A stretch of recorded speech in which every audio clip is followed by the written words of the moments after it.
This is a good Moody Blues pass because they brought the orchestra with them. And when you want to see Moody Blues and they bring a full-fledged orchestra with their type of music, it fits really, really well because their music is orchestra related and full of good magic and stuff. So every once in a while, the Moody Blues would take an orchestra out on tour with them, and that really made it a selling ticket with their orchestras. Right, yeah, there's only a few bands. I think The Who this year is bringing an orchestra with them, which is kind of interesting, but Supertramp often did the orchestra, but they're always more collectible when it's an orchestra tour. 93, it's a silk pass again. You know, it's again probably a $40 pass, something like that. Queen in their early days, 77, as you can see the pictures, it's got the original band, and it's again Donald K. Donald and CPI sharing the country. So this is an Ottawa pass, and the only reason it's worth something is because it's an old 77 pass when Freddie Mercury was still with Queen. Right, and that always makes them worth more. It's interesting, it says good only after show, because they used to have pre-show passes and after-show passes, whereas if you're a roadie, it would be all access all the time. So this is a pass where you'd watch the show from your ticket that you would have, and then you were invited back to have drinks with the band. And sometimes you got to see the band. I know a number of times we'd go backstage. The real band's locked away, and you could go in one at a time. But you would meet the other people with the band and the managers and roadies and stuff. But anything with Freddie Mercury, I would think something like that's probably still worth $100 because it's a Freddie Mercury era. One of my favorite Queen passes is this one because it shows the crazy days of Freddie Mercury and the band when they threw all kinds of parties. And you can see with the picture of, riding a plane with a lady going, Yahoo! So I really kind of like that pass. Yeah, I don't know the era of that, but it is from the Freddie Mercury days. Yes. So it's like 70s probably. Yeah. It's a very unique pass. It's a guest pass, obviously. Yeah. So probably worth a little over $100. Yeah. Good graphics on that one. And here we have an all-area access to Rod Stewart. He's done a lot of tours and a lot of shows. There's a lot of Rod Stewart passes out there.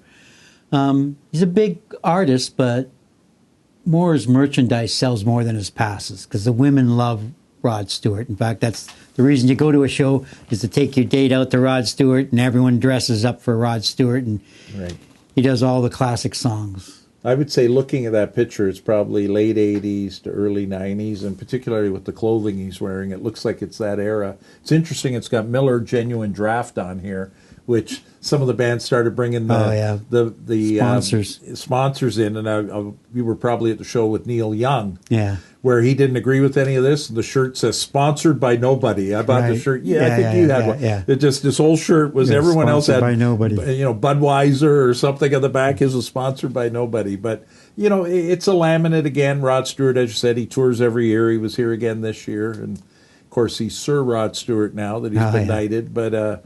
It's probably $40, $50. The famous thing about seeing Rod Stewart is he owns a soccer team. And so every show, he'll kick 10 or 20 soccer balls out to the fans to keep. And they would sign them. Yeah.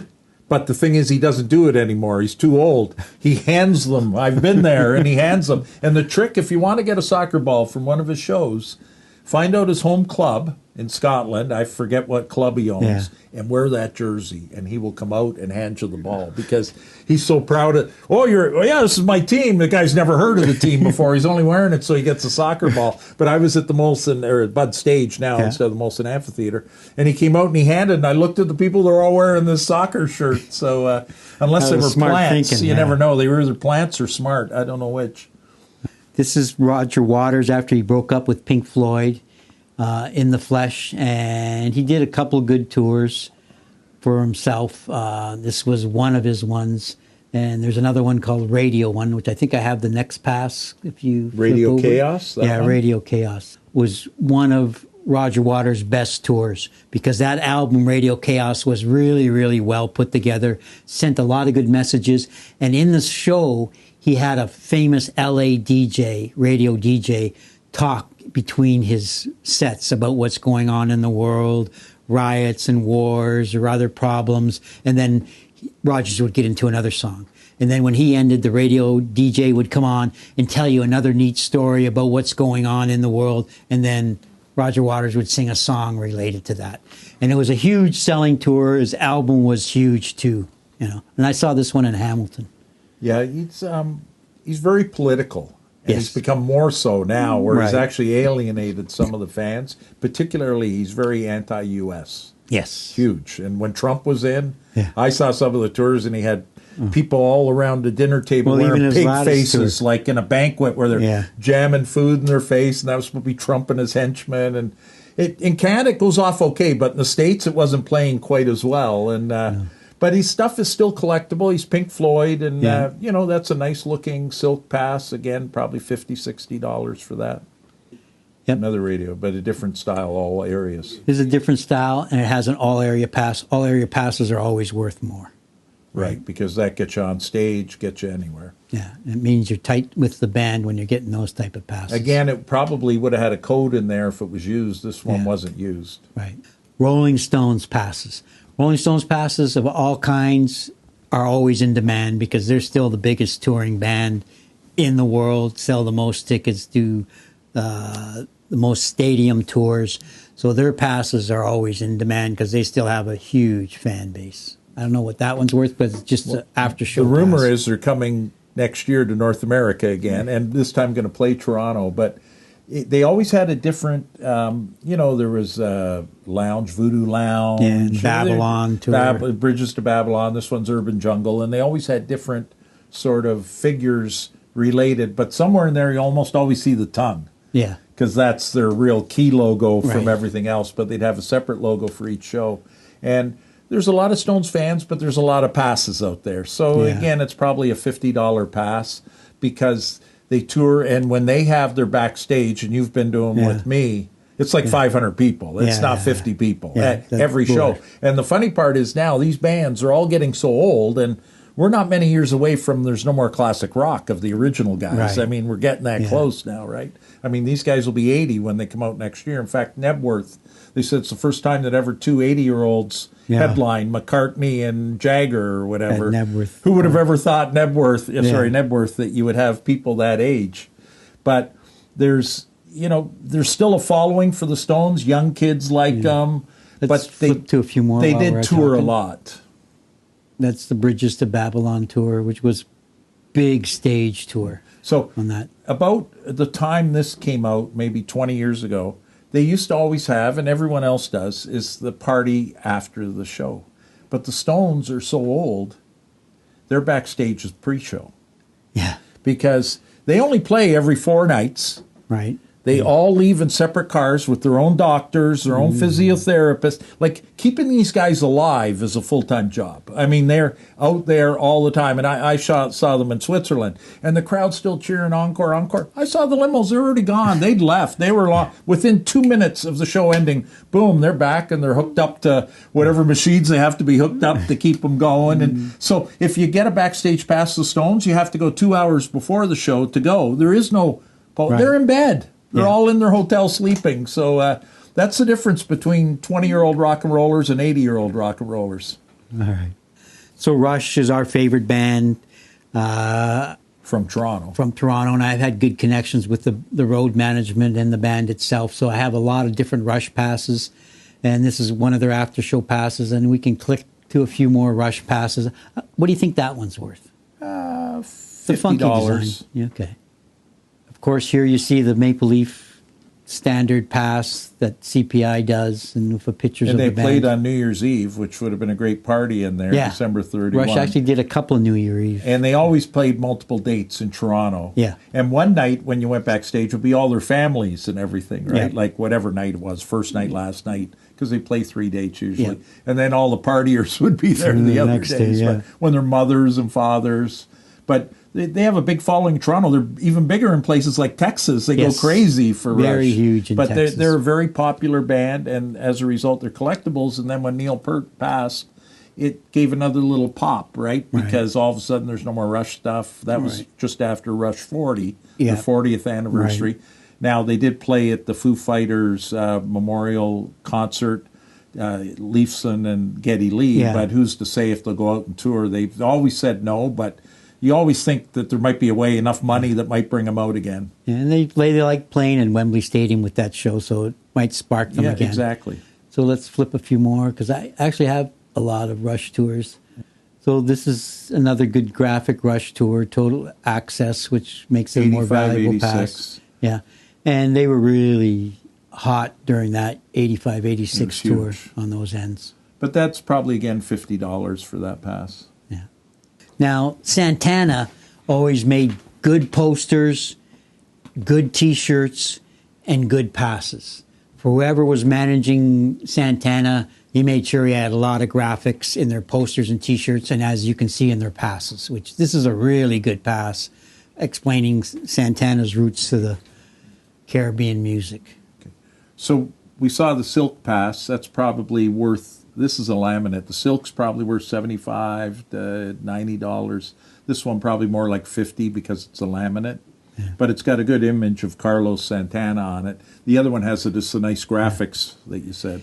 And when you see any of these CPI Donald K passes, you're basically talking about the 70s and 80s Right. generation that they printed, that CPI printed themselves. Over the years, CPI kind of quit doing that, and they just let the bands do their And passes. probably 80% of their shows were Montreal Forum and Maple Leaf Gardens. Right, Now, they did exactly. play Ottawa, and they played some outside venues, but those were the two arenas they had locked up that they Yeah. played a lot of their shows at.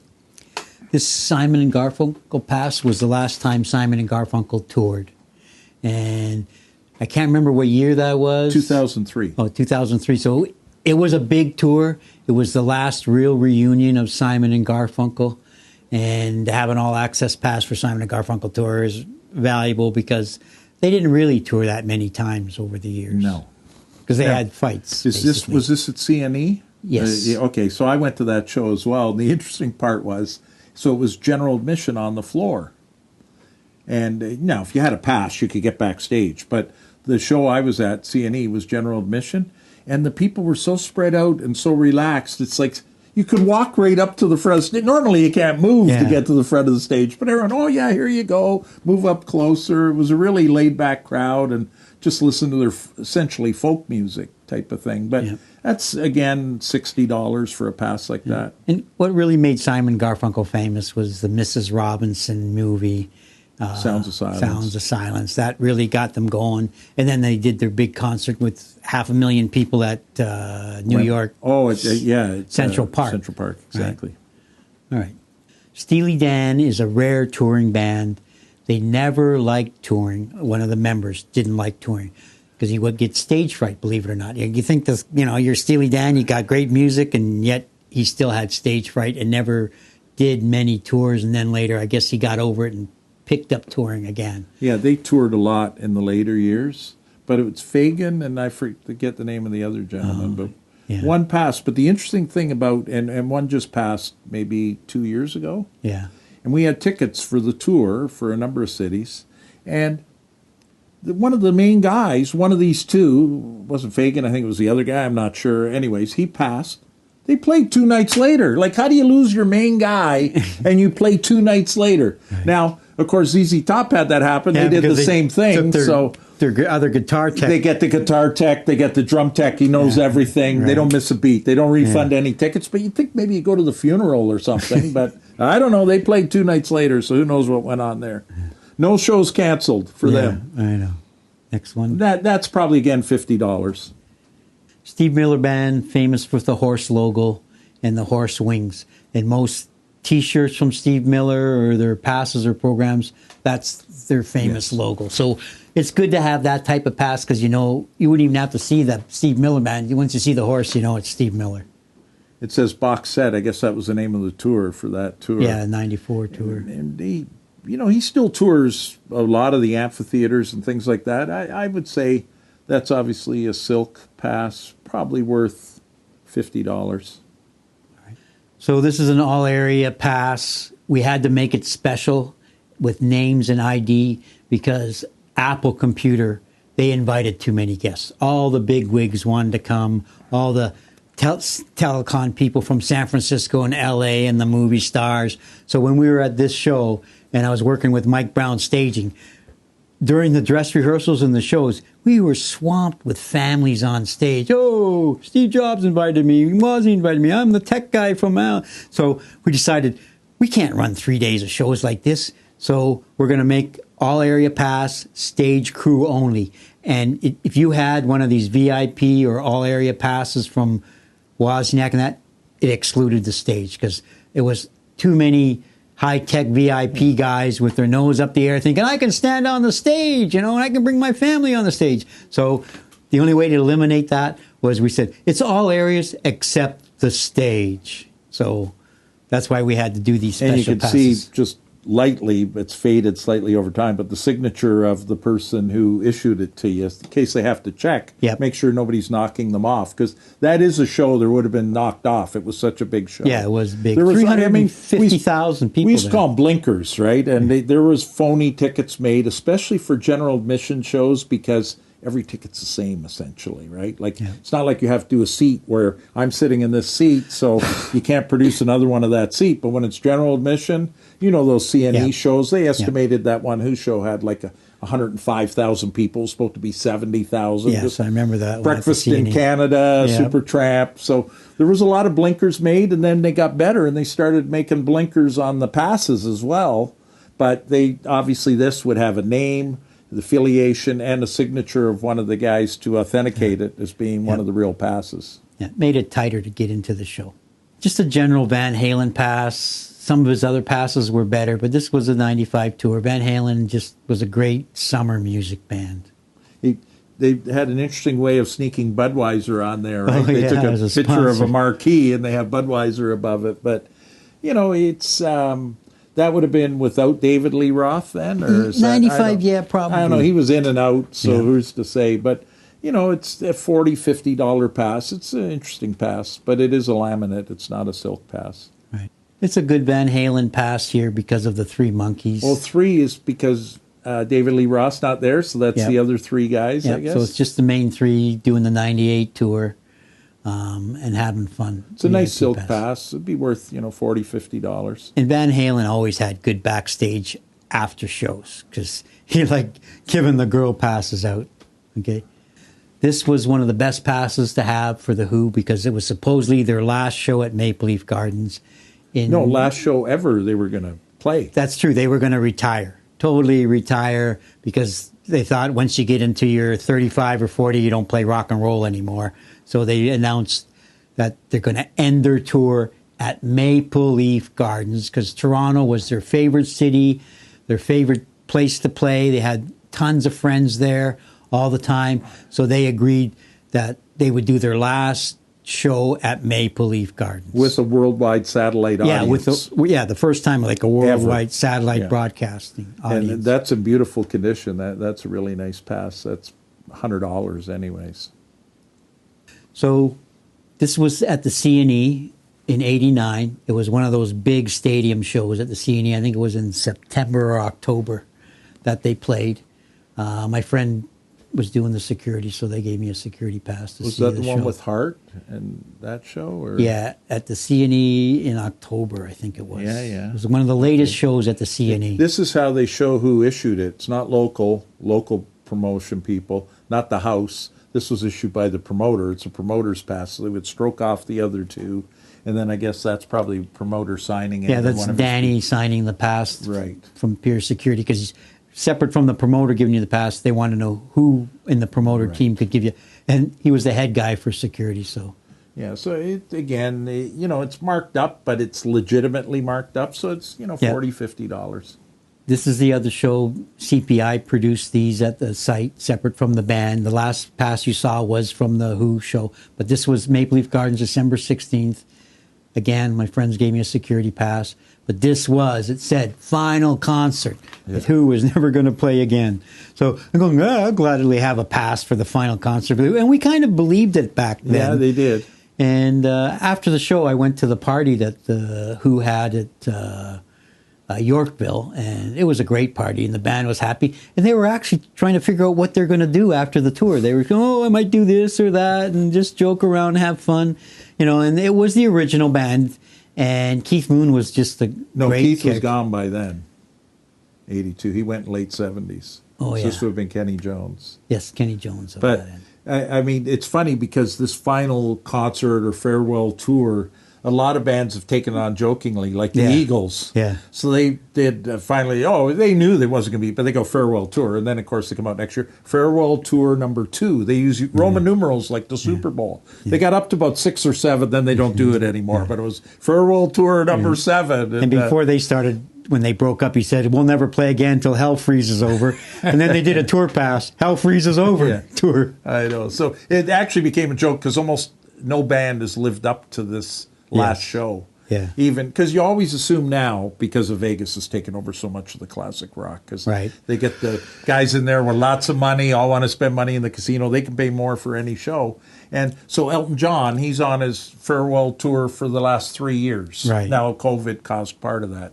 But I'd be shocked if he doesn't do a Vegas residency or something after supposedly he's never playing again. But who knows? But money does amazing things. You offer Elton John $100 million, he'll play. Yeah. I mean, these guys, they play parties for Chic's daughter's 16th birthday party. They fly in the Stones. I mean, those type of people, you pay $3-4 million, you can have them at a party. So if you got $3 or $4 million to spend, you want to have your favorite band, U2, don't worry, we can get them for you. But you need that $4 million up front.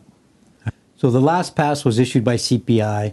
This pass was issued by the band, and it has a Great American logo because it was a big American tour, and I got an all-access tour because The Who is my favorite band, really. And that's probably another $50 pass, a laminate, nice pass. Now, ZZ Top, as you can see, they like their Egyptian logos and their little sunglasses pass, but it does represent ZZ Top passes of their image that they kind of like to represent, and the special ZZs in the top at the band. Yeah, the Afterburner tour. It's a cool looking King Tut with the big shades on, and it's $50 again. So, as we wrap up the ZZ Top tour, you'll find later on our webpage, Rock and Roll Wolf, all the show passes we have. You've only seen like 10% of our passes. We probably got the other 80%. So if you want to see some other funky show passes, other Santana, Who, or Moody Blues and stuff, me and Glenn have a collection of passes that we put on a library, just like we have with programs and posters. So once you listen to our story, we'll link you up to our YouTube webpage that shows you all the show posters, all the tickets, and all the programs. Hey, Glenn. Wolf, how you doing, buddy? Good. I brought you a whole bunch of more rock and roll stuff to show you.